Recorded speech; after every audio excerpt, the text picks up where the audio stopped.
ಒಂದೇ ವೇದಿಕೆಯಲ್ಲಿ ಡಿ.ಕೆ. ಶಿವಕುಮಾರ್ ಅವರು ಹಾಗೂ ಸಿ.ಪಿ. ಯೋಗೇಶ್ವರ್ ಅವರು ಇವತ್ತು ಕಾಣಿಸಿಕೊಂಡ್ರು. ಇದು ಭಾರಿ ಚರ್ಚೆಗೆ ಎಡೆ ಮಾಡಿಕೊಡ್ತಾ ಇದೆ. ಯಾಕೆ?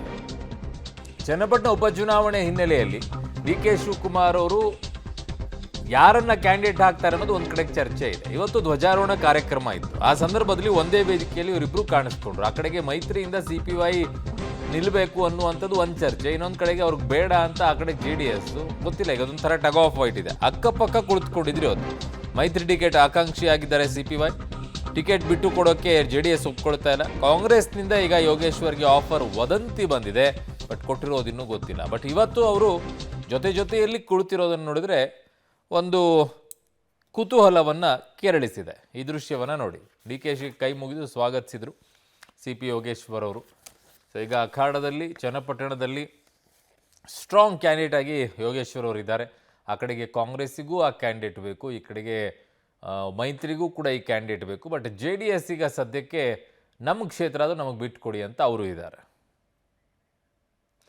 ನನ್ನ ಸಹೋದ್ಯೋಗಿ ಈಗ ವಿನಯ್ ನನ್ನ ಸಂಪರ್ಕಕ್ಕೆ ಸಿಗ್ತಾ ಇದ್ದಾರೆ. ವಿನಯ್, ಒಂದು ಕಡೆಗೆ ಕಾಂಗ್ರೆಸ್ ಅಭ್ಯರ್ಥಿಗಾಗಿ ಹುಡುಕ್ತಾ ಇದೆ, ಗಾಳವನ್ನು ಸಿ.ಪಿ.ವೈಗೆ ಹಾಕ್ತಾ ಇದೆ ಅನ್ನುವಂಥದ್ದು ಒಂದು ಕಡೆಗೆ ಚರ್ಚೆ ನಡೀತಾ ಇದೆ. ಇನ್ನೊಂದು ಕಡೆಗೆ ದೆಹಲಿಗೂ ಕೂಡ ಸಿ.ಪಿ.ವೈ ಓಡಾಡ್ತಾ ಇದ್ದಾರೆ ಟಿಕೆಟಿಗೋಸ್ಕರ. ಆ ಕಡೆಗೆ JDS ಕೂಡ ಕಗ್ಗಂಟಲ್ಲಿದೆ, ಏನು ಮಾಡಬೇಕು ಅಂತ ಹೇಳಿ.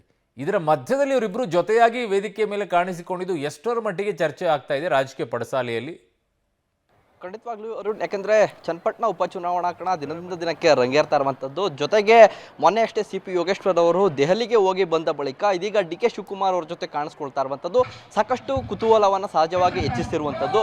ಅದರ ಜೊತೆಗೆ ಈಗಾಗಲೇ ಮೈತ್ರಿ ಟಿಕೆಟ್ ಕಗ್ಗಂಟು ಕೂಡ ಇನ್ನು ಮುಂದುವರೆದಿದೆ. ಮೈತ್ರಿ ಅಭ್ಯರ್ಥಿ ಯಾರಾಗಬೇಕು ಅನ್ನೋದ್ರ ಬಗ್ಗೆ ಕೂಡ ಸಾಕಷ್ಟು ಗೊಂದಲ ಇರುವಂಥದ್ದು. ಹಾಗಾಗಿ ಸಿ.ಪಿ. ಯೋಗೇಶ್ವರ್ ಅವರಿಗೆ ಮೈತ್ರಿ ಟಿಕೆಟ್ ಸಿಗಲ್ಲ, ಹಾಗಾಗಿ ಅವರು ಬಂಡಾಯವಾಗಿ ಸ್ಪರ್ಧೆ ಮಾಡ್ತಾರೆ ಅನ್ನೋ ಚರ್ಚೆ ಒಂದು ಕಡೆ ಆದರೆ, ಈಗಾಗಲೇ ಕಾಂಗ್ರೆಸ್ ಸಾಕಷ್ಟು ಸಿದ್ಧತೆಗಳನ್ನು ಮಾಡ್ಕೊಳ್ತಾ ಇದೆ. ಸಿ.ಎಂ ಡಿ.ಕೆ. ಶಿವಕುಮಾರ್ ಅವರೇ ಸ್ವತಃ ನಿರಂತರವಾಗಿ ಕ್ಷೇತ್ರ ಪ್ರವಾಸವನ್ನ ಮಾಡಿಕೊಂಡು ಕ್ಷೇತ್ರಕ್ಕೆ ಅಭಿವೃದ್ಧಿ ಕೆಲಸಗಳನ್ನ ಮಾಡುವಂತ ದೃಷ್ಟಿಯಿಂದ ಕ್ಷೇತ್ರದ ಮತವಲಯಕ್ಕೂ ಕೂಡ ಮುಂದಾಗಿದ್ದಾರೆ. ಜೊತೆಗೆ ಇವತ್ತು ಈಗಾಗಲೇ 78ನೇ ಸ್ವಾತಂತ್ರ್ಯ ದಿನೋತ್ಸವದ ಸಂಭ್ರಮ ಕೂಡ ನಡೀತಾ ಇದೆ. ಇಂಥ ಸಂದರ್ಭದಲ್ಲಿ ಸಿ.ಎಂ ಡಿ.ಕೆ. ಶಿವಕುಮಾರ್ ಅವರು ಚನ್ನಪಟ್ಟಣಕ್ಕೆ ಬಂದು ಧ್ವಜಾರೋಹಣವನ್ನ ಮಾಡ್ತಾ ಇರುವಂಥದ್ದು ಮತ್ತಷ್ಟು ಇಲ್ಲಿನ ಒಂದು ವೋಟ್ ಬ್ಯಾಂಕ್ ಅನ್ನ ಗಟ್ಟಿಗೊಳಿಸಬೇಕು ಅನ್ನೋ ಒಂದು ಲೆಕ್ಕಾಚಾರವನ್ನ ಇಟ್ಕೊಂಡಿರುವಂಥದ್ದು.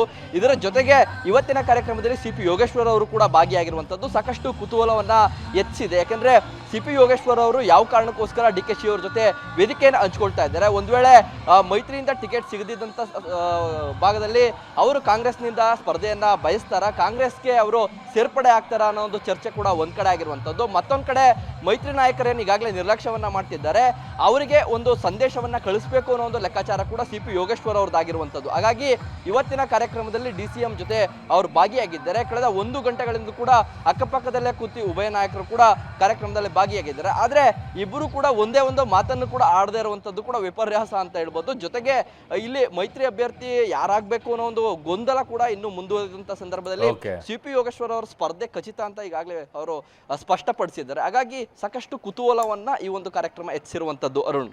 ಓಕೆ ವಿನಯ್, ನಿಮ್ಮೆಲ್ಲ ಮಾಹಿತಿಗೆ ಧನ್ಯವಾದಗಳು.